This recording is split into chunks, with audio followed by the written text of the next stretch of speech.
All right, let's go ahead and get started again. Before we broke, we talked about the classical model of economic thinking of aggregate supply and aggregate demand. Dr. Williams expressed some skepticism about the validity of this model. That's good. We're going to talk in more detail about that. Before we do that, let's just make sure we're comfortable on the theory of what's happening. Because as economic students, we should like the theory to an extent, right? We see the graph and we say, oh, that makes sense. That's a good model for correcting the economy. So can someone just walk us through what happens, why we face a vertical aggregate supply curve, and just the process of a decrease in demand and how a new equilibrium is established? Andres? Well, there's full employment at $16 trillion. Yes. And we're at equilibrium at a price level of 300. Okay. This is at the aggregate demand curve. Yeah, and why is this vertical? Then we're doing, is that because the economists consider it full employment? Or? Yeah, because full employment is everyone working. And everyone's going to want to work whether the price is high or price is low. Everyone needs a job, essentially. And this is all the factories operating at their normal, healthy capacity. And that's not necessarily going to change based on demand. Go ahead, I'm sorry. Okay, and then there was a shift in demand. Yeah, one of these factors, right? Something happened, which decreased it. Okay. And the price level decreased, with the equilibrium point also decreasing to 12 trillion. Yes, okay. We like that new equilibrium. What are a couple things we like about that? Back to full employment. That is key. Back to full employment. We also like the healthy GDP. And the classical economists say, all right, that's great. So we understand that. And there's a couple problems with this. One is it might not happen. We might not get back to that equilibrium. And Keynes presented a theory where he said it doesn't really work like that. So we'll discuss that. But the other thing before we move off on this is that even if it does happen, this is an awfully painful process, right? And we're not talking about just one factory full of Beanie Babies that no one wants to buy, and then we have a big sale, and the price goes down, and we sell them. And we're talking about the entire economy. Everything in the economy is less demand. We have a huge number of unemployed workers who are walking around saying, I need a job, I need a job. And that, in theory, would decrease the cost of labor and, in theory, get everyone back to work. How long do they think it would take to get that? That's a good question. We went through the Great Depression, and we still have people who are adamant about the classical model being the right model. And the Depression lasted a long time, right? And it never fully corrected itself until we had an event which increased demand. So in answer to your question, I don't know, but I imagine there's some economists say a short amount of time, some economists say, well, there's something else weird going on here. But often people will hold to that theory. But it, again, could be an extremely painful process of the economy correcting itself in this fashion and could take an awful long time. And then we have Keynes saying not only would it be a painful process and take an awful long time, but I don't even think it would really happen.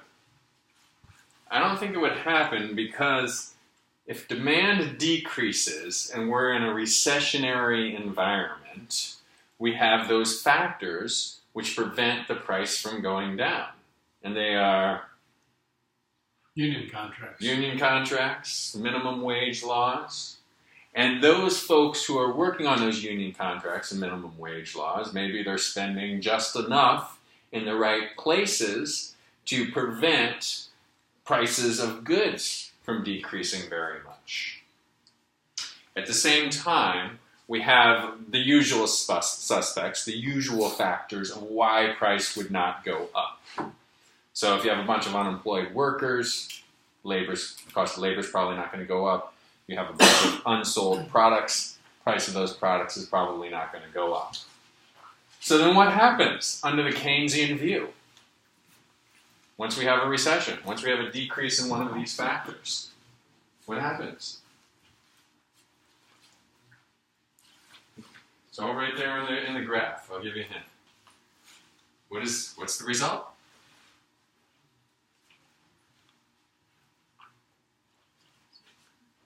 Demand decreases, GDP decreases, then what happens? Employment decreases. Employment decreases and unemployment increases. Right, then what happens? It's not self-correcting. Nothing. Nothing happens. Right? It just stays low. Right? It just stays there.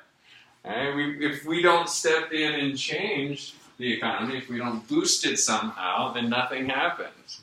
Right? So Keynes presented this theory where the economy is not self-correcting.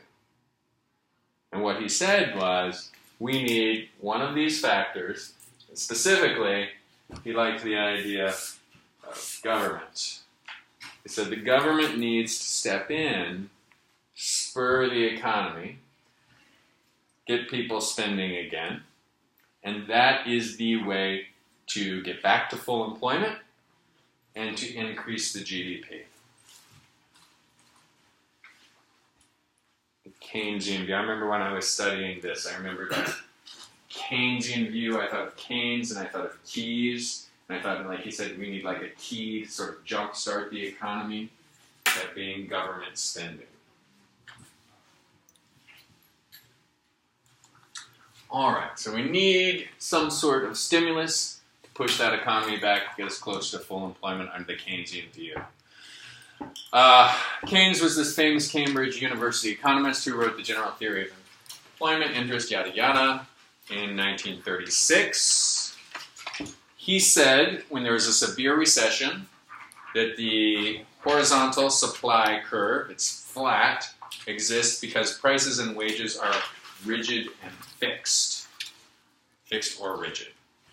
During a deep recession, there are many idle resources in the economy. Firms are willing to sell products at current prices because there are no shortages to put upward prices on upward pressure on prices. So this is what we'd expect. If people are not spending, if there's a lot of unemployed worker, there is no demand for upward movement on prices. But what is a little strange is that why don't prices go down? And Keynes said, well, unemployed workers, here's the last one, union contracts prevent businesses from lowering wage rates. And also, your textbook also mentions minimum wage, something else which keeps that aggregate supply curve flat in Keynes's view. According to Keynes, government spending must be used to increase aggregate demand and restore a depressed economy to full employment. Government spending increases, boom, aggregate demand increases, and the economy moves. Price level remains constant while real GDP and employment rise. Let's get a visual of that. Classic view. Oh God. Okay, wait. So price level remains constant while real GDP and employment rise. Let's go back to the graph. All right. So if government steps, so we have a recession. All right, and we're now at E1, this dotted line. All right. Keynes says we need government spending to step in to stimulate the economy. Price level will remain constant, and GDP and employment will increase. And that's great, right? We don't have unemployment, and we don't have rapid inflation. That's another interesting point. Keynes argued price level will remain constant. We won't have to suffer from inflation. All right. Okay, and then we talked about the classical view. This is just review what we talked about. This is just all written down for you. You can maybe underline some stuff or circle certain points. The classical view is the vertical line at the full employment, real GDP.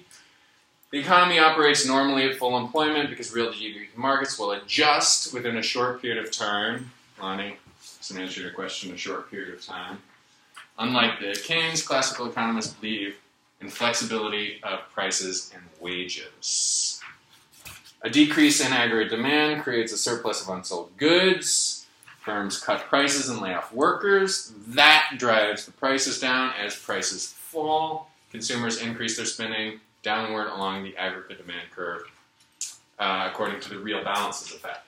So as price decreases, consumers say, I'm going to get more for my money, so I'm going to buy more and increase along that curve. Question? Well, I was thinking about, the more recent use of stimulus, basically applying Keynesian philosophy. And I would raise the question about time. I don't think it readjusts that quickly. I mean, because it's taken a long time for the stimulus to have an impact. We're still, significant employment levels are not back to the 2009 level, and we're still in that process. So I think while I agree with the theory, I think the time and ability to kind of make that transition is much longer than Keynes would have us believe. The classical economists would have us believe, you mean? Well, classical economists wouldn't even be involved in it at all. Even Keynes's theory of stimulus is not going to have an immediate effect. Keynes is, It's going to take some time. Okay, good point. So not only will the economy not correct itself, but we can make the argument that government spending is not the be-all, end-all of getting the economy going. Of course. It gets a lot of complicated factors which could play into this. Absolutely. Point. Alright, so under the classical view, we're just summing up, aggregate demand decreases at full employment. Unemployment causes decrease in prices, and the economy moves back to a level of full employment. And that's the great thing about the classical theory.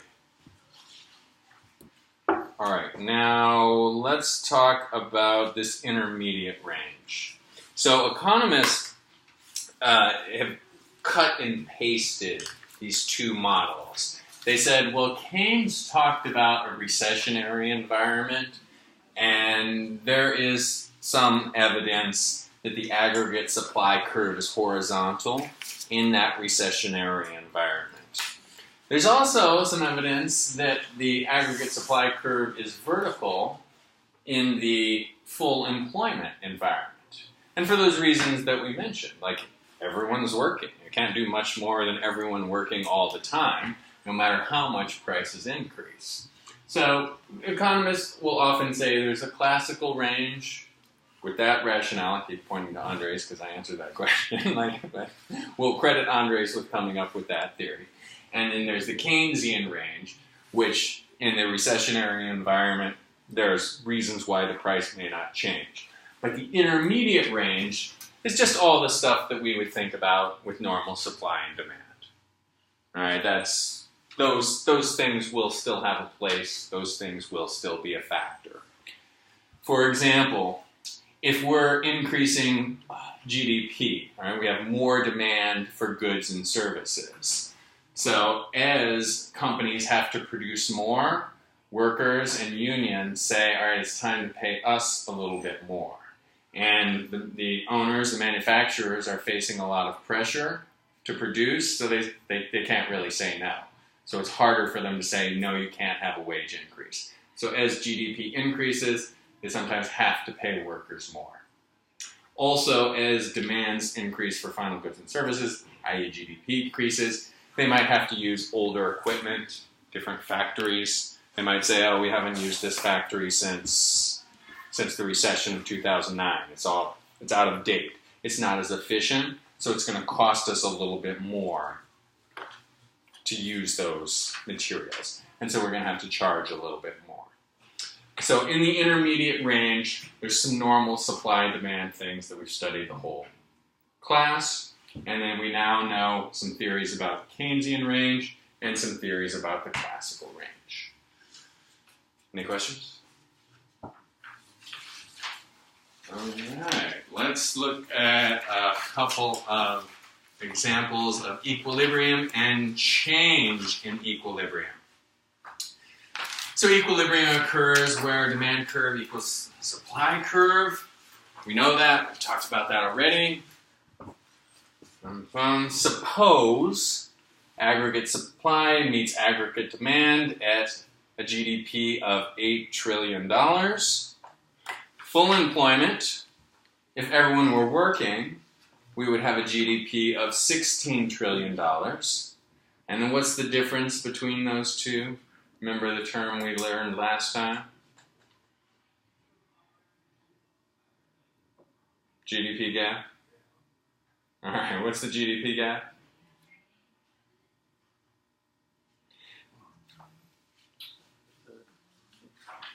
You can pretty much just look at it and tell me what it is. GDP gap is the Between full employment and what yes. Go ahead. One more time. we Lauren. have right now and full, what it would be at full. Exactly. So the GDP at full employment would be $16 trillion. The actual GDP is $8 trillion. So we have a GDP gap of $8 trillion, the difference between these two. So you can say because we're at a period of recession, we have a GDP gap of $8 trillion.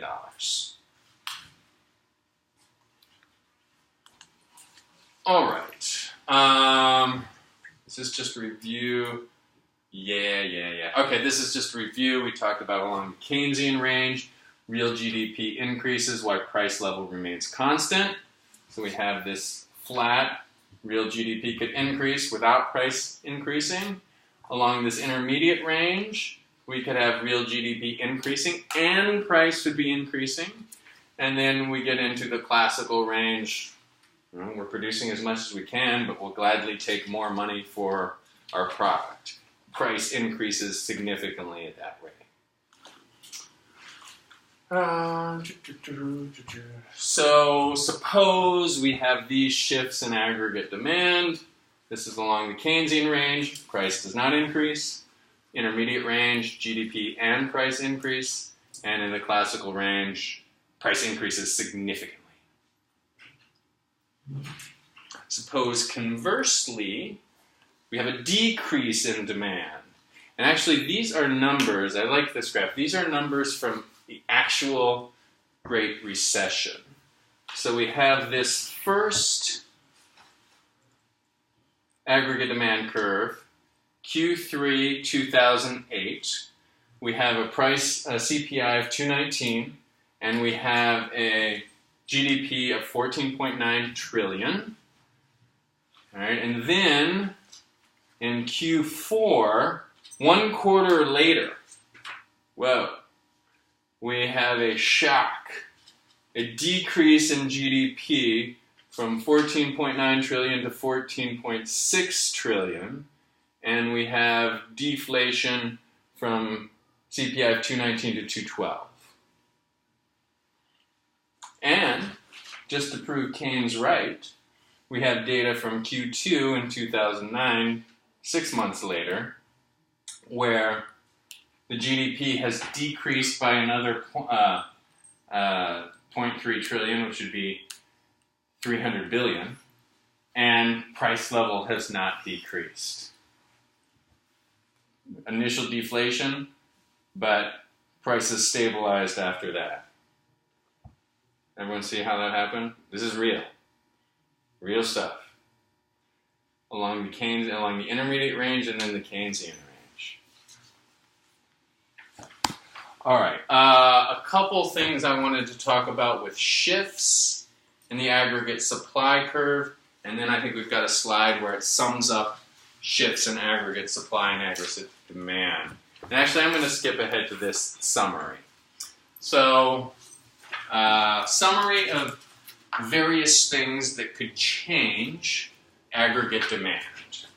I know we talked about this in the first half of class, the things we know about changes in aggregate demand, consumer spending, investment, government spending, and we joked a little bit about how these things could, or sometimes don't, change aggregate demand, which would spur the economy. Things that change shifts in aggregate supply. So this is the supply curve. We've got our aggregate. All right, this is our aggregate demand, AD.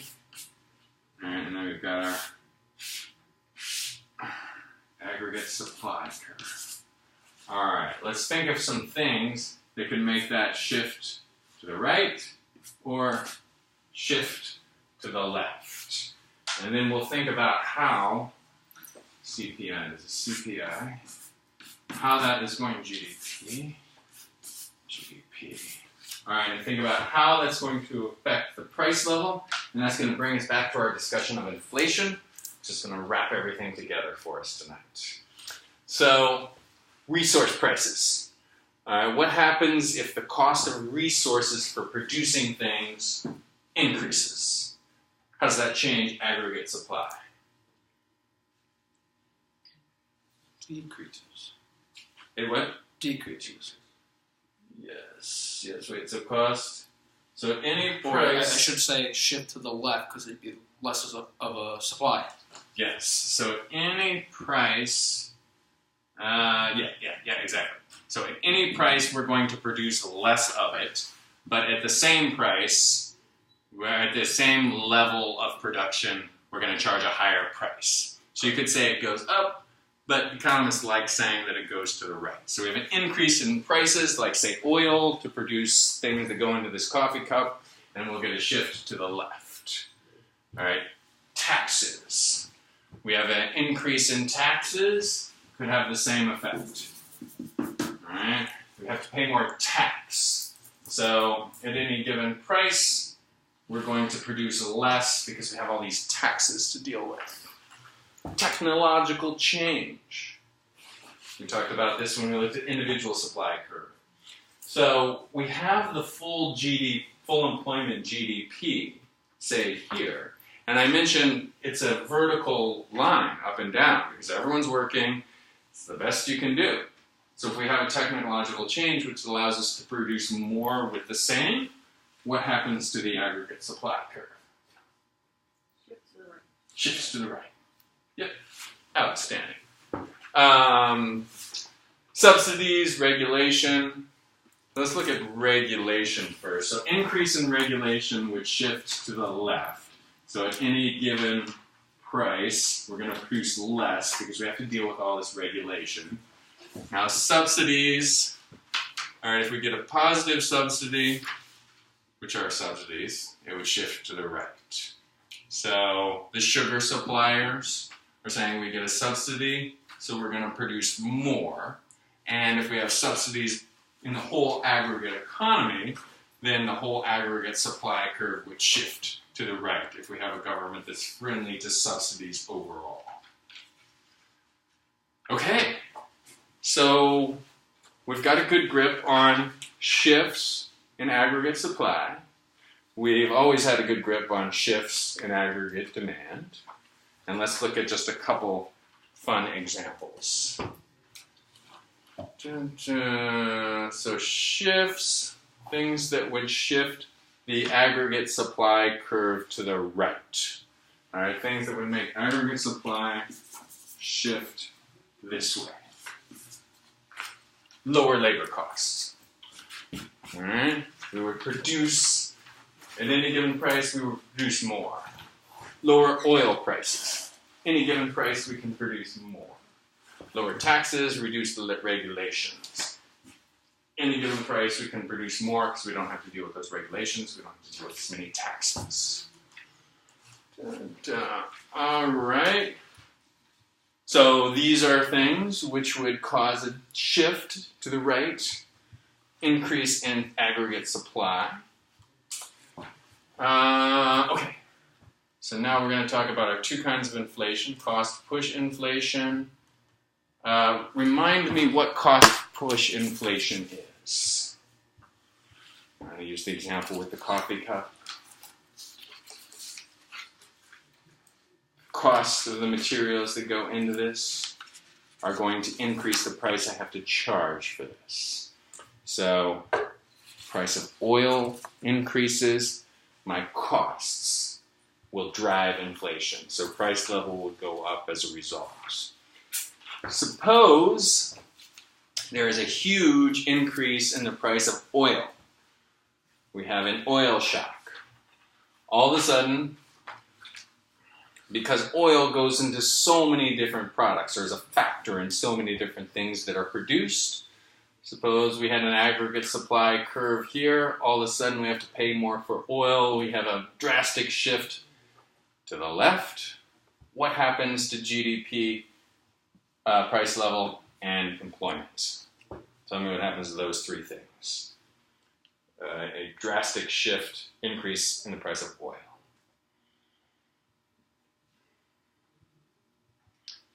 All right, well, what happens to price? Tell me that first. Price went up, right? Yeah, price went up. So this is cost push inflation. So the price of oil, cost to produce it, increased. So we have an increase in price. All right, that's one. How about, tell me what happens to GDP and the employment level? GDP goes down. Yeah, GDP goes down because at any given price, all right, we're producing less because it costs more. All right, and we have fewer people working because our demand has stayed the same, so we can't employ the same number of workers if people are not going to be, or people are going to be buying less given the high prices. So this, we have what economists call an unusual situation where we have high inflation and high unemployment. When the price of an input good drastically increases, we will have a sudden increase in inflation and a sudden increase in unemployment. So high unemployment, high inflation. And we'll talk later about how those things typically don't go hand in hand and how monetary policy works with that to make sure they don't. But in this case, they can, and economists call that stagflation. We heard of stagflation before? Anyone heard of that before? All right, well now you've heard of it. Stagflation. The late 70s, when the oil shocks happened, we suffered stagflation, high unemployment, and rapid inflation. It just confused economists at first, confused the economy. All right. And then on the other hand, instead of cost push inflation, we could have demand pull inflation, which means consumers are buying more, so they're demanding higher. And there's more demand, so the prices are going to go up naturally a little bit because of that. And depending on where we are in the aggregate supply curve, we will have a slight increase in GDP, slight increase in price, and slight increase in employment. And those are all good things, as long as they're moderate. All right, business cycles, shifts in the aggregate demand, and aggregate supply curve. So before tonight, we knew that business cycles were a result of these peaks, recessions, troughs, expansion. We knew that, and we knew a little bit about how they were related to these four factors. But now we can look at both demand and supply, demand in terms of these factors, and supply in terms of the two theories we have, Keynesian theory and classical theory, and how we can combine those to have a deeper explanation of how business cycles happen, recessions, expansion happens. Any questions? Don't get too excited. Let me just double check, make sure there's nothing else. Yeah. Okay, good. All right. All right. I'll look forward to seeing you all next week. Yes, on it. Yeah. There's because we're doing chapters 13 and 14. Yes. But there's also chapter 14 appendix. Oh yeah, I mean, you can, if it's interesting to you, you can look at it. But I didn't take any material from it. There's nothing on the quiz on it. Okay. Just the regular chapter 13, 14. All right.